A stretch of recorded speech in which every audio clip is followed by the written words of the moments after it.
Hi guys, I'm Cash, and in this video I'm going to cover the Temporal Anomaly build and how it changes our rotation. I'm going to show you my standard DPS rotation, how to add single target healing to your playbook, and the different rotations for light AoE healing and the rotation for preparing for heavy AoE healing. Now the reason that I'm making this guide is because one, people have been asking for a more DPS oriented build, and number two, the changes to Temporal Anomaly that just came out the week before have improved its use significantly, and there are some great quality of life changes in here which give you more global cooldowns to do some damage. So if you want a more healing focused build, or if you're just not a fan of Temporal Anomaly, you can check out this guide I made right before the changes were released, and I talk through my standard Mythic Plus build without using Temporal Anomaly. And I give you a build to use for each and every dungeon. But if you're here for the Temporal Anomaly content, let's start by looking at the build here. This is quite different to all the other builds I've shown you guys so far. As I mentioned, it is more DPS focused. So there's a link in the description below, and if you want to take it and skip ahead to the rotation section, that's okay. I won't be offended. But while you're down there skipping chapters, maybe hit that like button for me, yeah? Okay, thanks. Bye. Otherwise, stay right here and we'll take a short tour through the talents and I'll explain how this build works. So the class tree here is pretty much the same as my usual build, except I've taken 2 points from innate magic and I've put them here into landslide and natural convergence, which makes disintegrate channel 20% faster. Because I can apply echoes using Temporal Anomaly, I don't need the essence regen as much as in my previous builds. Other than that, the class tree stays pretty much the same as usual. When I play Azure Vault and Ruby Life Pools, I take Inherent Resistance. During Spiteful, I take Heavy Wing Baits like this, and when it's Raging Week, I do this so I can spec into Overall. Other than that, no more changes. Now the class tree is where it gets different. So you still take the top 9 talents, and down the right hand side we pick up Temporal Anomaly and Resonating Sphere. It is worth noting that the echoes applied by Temporal Anomaly only work at 30% effectiveness, meaning that your reversions will be weaker and your Reverent Embrace will be weaker, etc, etc. However, there are a few cool things here in the tree, one being that Golden Hour still applies a full effect, so it will still heal back 15% of damage taken in the last 5 seconds, regardless of how the reversion is applied. And Time Lord increases the replicated healing by 50%, which means that the echoes applied by Temporal Anomaly will be at 45% effectiveness instead of 30%. And also, Lifebind isn't affected by the weaker echo, so while the initial Verdant Embrace itself will only be at 45% strength, the Lifebind buff is still in full effect, so that's all pretty cool. Heading down to Stasis now, we take Energy Loop, which buffs disintegrates damage by 20%, but also gives us mana back, which, oh my god, I went for the first time ever in a key this week using this build. So we want to make sure that we're adding Disintegrate into our rotation, and I reckon I would spend about 90% of my Essence Burst procs on Disintegrate now instead of Echo. Occasionally I will use it for Echo, but we'll talk through more of why we're going to use it for Disintegrate in a second. So, hot take, we don't actually take Temporal Artificer or Erasure here.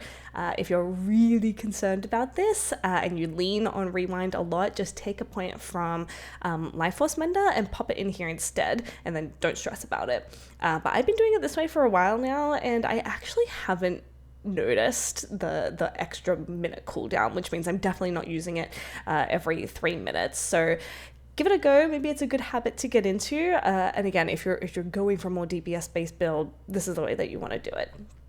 So now down the left hand side, we're only spending 3 points here to get to the Call of Ysera, and that is it.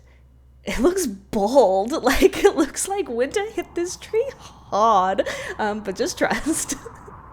So the remaining points are spent straight down the middle here. We pick up Life Force Mender for more DPS, Lifebind, Font of Magic is so good in M+, and then 2 points into Grace Period. As a side note, when I run Ruby Life Pools and Halls of Valor, I take a point from Life Force Mender and I still grab Spiritual Clarity. It just aligns so well with so many of the mechanics and big damage events in these 2 dungeons. If you want to see more on that, I have a Ruby Life Pool guide here, and you can see what in the world I'm talking about. Saying Temporal Anomaly so much is really hard work. Now we're going to talk about rotations, but I have a disclaimer because as a healer, it is important to always remember to be flexible. We can min-max when it is situationally appropriate.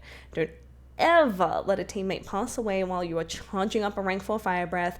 Do not finish channeling disintegrate if you need to dispel some nasty dot.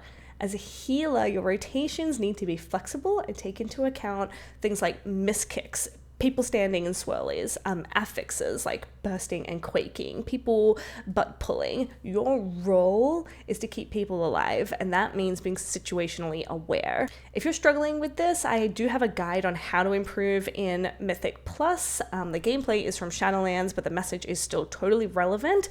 But all of this is just to say the rotations I'm about to show you will help, but they aren't strict. Remember to be flexible. Okay, disclaimer done. The major appeal of this build is that DPS is incredibly easy. So at the start of the pull, I use Temporal Anomaly, then reversion either myself, so I stay healthy for the mastery buff, or the tank if they just took some upfront damage. I then go into a full rank 4 fire breath, and if you have your 4 set, I recommend a rank 4 fire breath whenever you can for the Leaping Flames buff, so you can then use your 4 set procs, of which there will be many, to DPS 4 or 5 targets at one time with 1 global cooldown. I then consume my Essence Burst procs, of which there are also going to be many, with Disintegrate. The reason for using your Essence Burst procs with Disintegrate is because Temporal Anomaly spreads your echoes around for you, so you don't have to be as discerning as before with how you're using your echoes, with how you're using your essence, so you can now spend that essence on disintegrates. You then want to refresh your reversions with the Temporal Anomaly when they get low, so you can keep your Scarlet adaptation full, and you get more 4 set procs to get more Essence Burst procs, and so on and so forth. Now, while you're busy DPSing, people will probably be taking damage. Most packs have some unavoidable damage mechanic just to keep us healers relevant, and this is where you can use single target combos or light AOE combos just to fix up those health bars. Mid-guide snack. I'm not sorry. This is why I don't stream, by the way. So to single target heal, the manual echo reversion is still my go-to. It heals back 30% of damage just taken immediately. It applies 2 fully effective reversion hots, and that's usually enough to bring someone back to life. It's also worth noting that with an echoed reversion on them, your teammate now gets 20% additional healing from you, which is just mwah. So I use this a lot on tanks, especially in Azure Vault, so that way whatever I'm applying to them next is buffed by 20%. The next thing you can do is absolutely consume a 4 set proc of Living Flame for healing. Just because we can use it to DPS doesn't mean that we have to. An instant cast Living Flame with a full Scarlet adaptation is a massive heal, so don't be too stressed about using it for healing. For some reason, when I first got my 4 set, I thought I only had to use it for DPS. I mean, I knew I could use it for healing, but I just thought that wasn't like min-maxy. But as we go, sometimes just someone needs a quick heal, and if you don't have Essence, if you don't have Verdant Embrace or something off cooldown, this is just a very easy way to do that, so go for it. And finally, you've of course got Verdant Embrace, but if you can't fly through space and time and swirlies and frontals to reach them, you can heal them from a distance by Echo and then Verdant Embrace. I use this a lot on tanks when I don't want to launch myself into melee, and it's very potent long distance heal. Again, coupled with an echoed reversion on them up front, they're safe. They're going to be fine.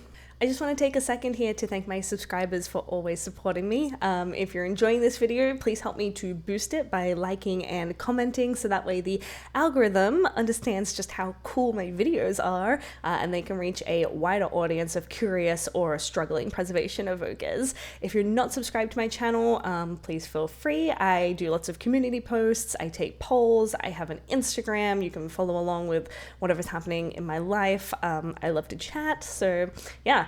Follow along, like, comment, subscribe, all those good things. And yeah, it keeps me motivated to make more videos, so thank you. All right, where was I? Oh, so light AoE healing is where Temporal Anomaly really shines.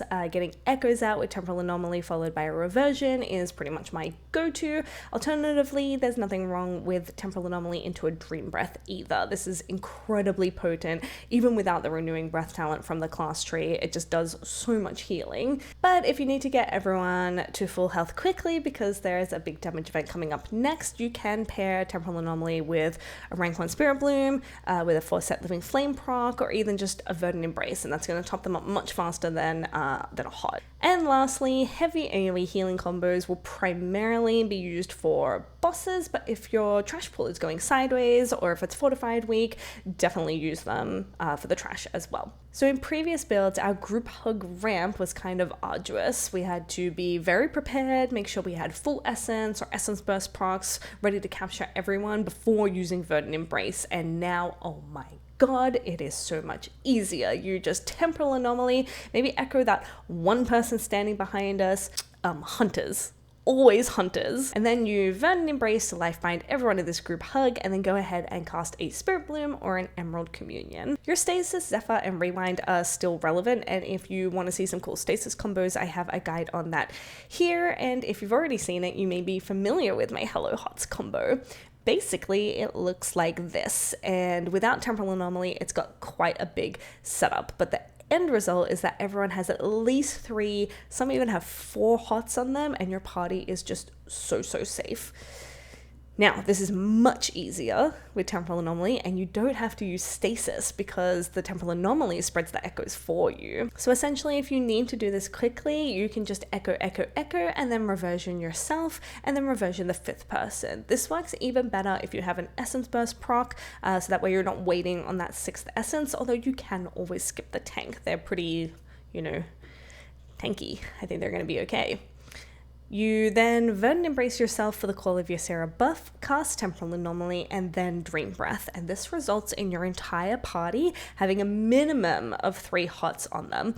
They have a reversion, which with the Grace Period talent has buffed your Dream Breath healing by 10%. They have a full Dream Breath hot, and then a second Dream Breath hot at 45% effectiveness, or I guess at 55% effectiveness because of the Grace Period buff. So your team is very safe here, and it frees you up to send DPS, or it's great on bosses or trash packs that require a lot of movement, lots of ground swirlies, lots of line of sighting. I use this combo a lot in Temple of the Jade Serpent. I use it on rot bosses like the second boss of Court of Stars, to like say Flame Wreath, though I predominantly use it on trash because on bosses I generally have bigger plans for my Dream Breath, but you can definitely use this on trash and you don't even need to use Stasis. So that's it for now on Temporal Anomaly. If you enjoyed this video, please like, comment, subscribe, especially if you have questions. I check my comments all the time, so happy to reply or have a chat. Again, I do have an Instagram. You can find that in my community tab. But yeah, thanks again for supporting my video, for supporting my channel, and I really hope you found this useful.